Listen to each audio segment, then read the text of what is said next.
Le secteur bancaire est attaqué depuis quelques années par ce qu'on appelle de nouveaux barbares. On entend par là le crowdfunding, les fintech, par exemple de nouveaux acteurs dans les moyens de paiement. Pour en parler ce matin, je suis avec Jean-Philippe Poisson. Bonjour. Bonjour. Vous êtes associé chez Elia Consulting. Alors peut-être on peut aller plus dans le détail dans la définition de ces barbares. Qui sont-ils ? Alors, quand on parle des nouveaux barbares dans la banque assurance, on parle principalement de deux types d'acteurs. D'une part, les GAFA, donc ces acteurs du numérique. Donc là, on parle de Google, Amazon, Facebook, Apple, qui effectivement ont des ambitions dans le domaine de la banque assurance, aussi bien que des sociétés comme Alibaba ou Rakuten, qui effectivement essayent maintenant de développer des services bancaires. En Chine et au Japon. Chine et au Japon. Et d'autre part, les fintech, dont vous avez parlé. Donc là, on est dans deux types en fait, de structures. Soit des sociétés qui viennent prendre des petites parts de niche en fait, du métier de la banque. Donc c'est le cas dans les paiements, c'est le cas dans le crowdfunding, avec par moments des métiers qui peuvent être importants. Soit des acteurs qui se positionnent comme étant ce qu'on appelle full stack, c'est-à-dire sur l'ensemble de la chaîne de valeur de la banque. Donc là, c'est des acteurs du type le compte nickel ou PNM, effectivement, qui ont l'ambition de devenir des banques à part entière, mais d'un nouveau modèle. Une banque à partir de zéro, tout simplement. Voilà, avec un nouveau modèle. Et alors, quel est finalement, ce sont de nouveaux acteurs qui arrivent, mais est-ce que c'est un risque pour les banques réellement ? Alors, c'est un risque principalement de se faire reléguer, on va dire, dans la commodité de la gestion de compte, puisque le monopole bancaire aujourd'hui protège effectivement les banques et elles leur permettent d'être les seules à pouvoir gérer des comptes. Par contre, on est en train de voir effectivement que ces acteurs grignotent des petites parts de services auprès des utilisateurs et auprès des clients qui en fait viennent mettre une pression sur les marges en fait, des banquiers et des assureurs.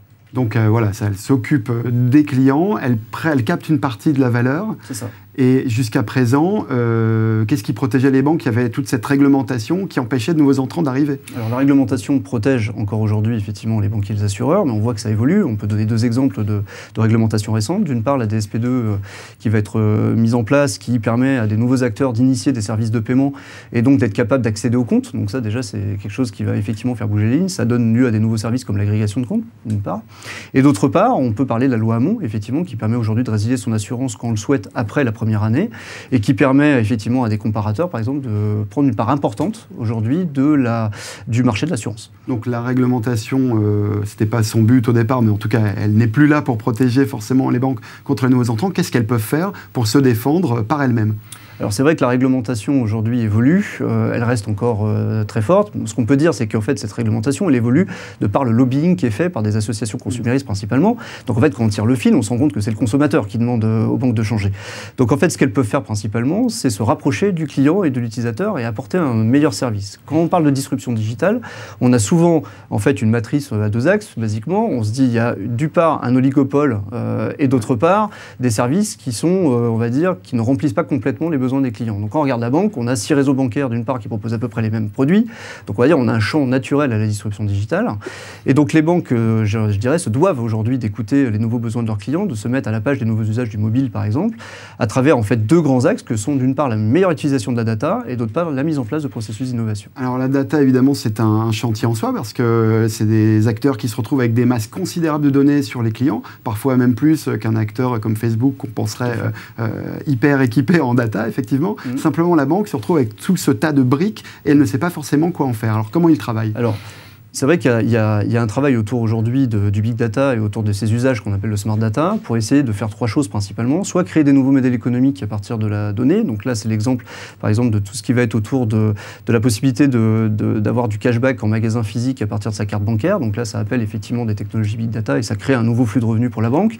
On a deuxièmement tout ce qui va être autour de la personnalisation des offres, hein, la bonne offre au bon moment, au bon endroit. Une fois qu'on a dit ça, on a l'impression que c'est simple, mais c'est une complexité assez folle en termes de données parce que ça fait appel à des données en fait qui sont pas obligatoirement dans les mêmes endroits dans ces grandes entreprises. Ni au même format. Il faut être capable effectivement de les faire travailler, de les analyser et de les restituer aussi aux clients de la bonne manière. Et puis enfin, on a quelque chose qu'on oublie souvent, qui est comment je donne de l'intelligence aussi à mon réseau commercial, où par moment j'ai des clients qui rentrent aujourd'hui qui en savent plus que leur conseiller bancaire, pour être capable d'apporter en fait de l'aide à la décision sur le poste de travail du conseiller, pour l'aider en fait à mieux conseiller et à avoir une meilleure satisfaction de son client.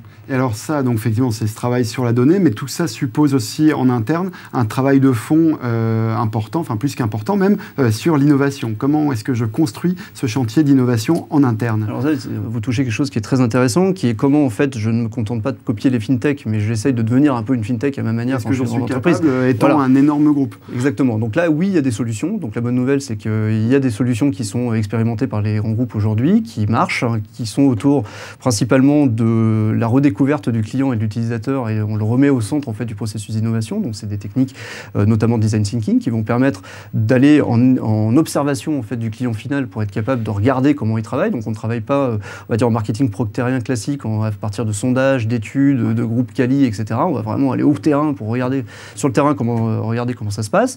Et d'autre part, travailler aussi sur l'organisation interne qui va permettre de sous-entendre ces nouvelles méthodes. Donc là, on va parler de start-up virtuelles, d'équipes en fait très transdisciplinaires qu'on va être capable de faire exister à un moment ensemble au service de cette innovation, en faisant fi à la fois des silos de l'organisation et de la hiérarchie. Et c'est là qu'est l'enjeu. Commando innovation qui ne dépend pas de la hiérarchie. Voilà, une forme de commando très transdisciplinaire et qu'il faut animer du coup avec des nouvelles méthodes pour les faire travailler ensemble, parce que quand vous mettez des gens très différents, juristes, marketeurs, informaticiens, professionnels du digital dans la même pièce et que vous essayez de le faire travailler ensemble, ça demande aussi des nouvelles méthodes d'animation, des nouvelles méthodes de travail. Donc ça, évidemment, ce sont toutes ces ressources qu'on a en interne, qu'on arrive à faire parler, mais il y a bien entendu tous ces savoir-faire à l'extérieur. Comment est-ce que la banque peut réussir à travailler avec les fintechs, les innovateurs extérieurs à son organisation? Alors, on a vu effectivement un certain nombre de banques mettre en place des dispositifs pour être capable aussi d'aller chercher de l'innovation et de la culture digitale à l'extérieur. Donc on a principalement 3 grands modèles. Premier modèle, tout ce qui va être autour des fusions-acquisitions. Donc là, on a vu le rachat effectivement de Litchi par le Crédit Mutuel Arkéa ou le pot commun S-Money BPCE. Donc on voit bien que les banques commencent aussi à aller chercher à l'extérieur pour accélérer leur innovation des nouveaux services ou des équipes aussi compétentes sur le digital. On a tout ce qui va passer autour des fonds d'investissement et des incubateurs. Donc là, on va être dans une démarche où je parie effectivement sur des startups, à la fois peut-être pour en avoir un retour sur investissement industriel ou pas, ou pas, où je les aide effectivement dans un incubateur. Alors là, c'est pas de l'apport obligatoirement au capital, c'est plus de l'apport en moyens, mais d'être capable de les aider à se développer. Et là, ce qui est intéressant, c'est que les banques et les assureurs disent, on le fait, mais on le fait aussi bien sur des logiques industrielles que non industrielles, dans une logique beaucoup plus VC.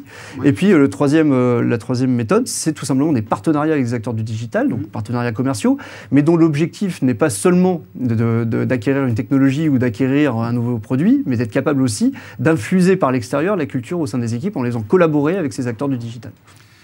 Jean-Philippe Poisson, merci.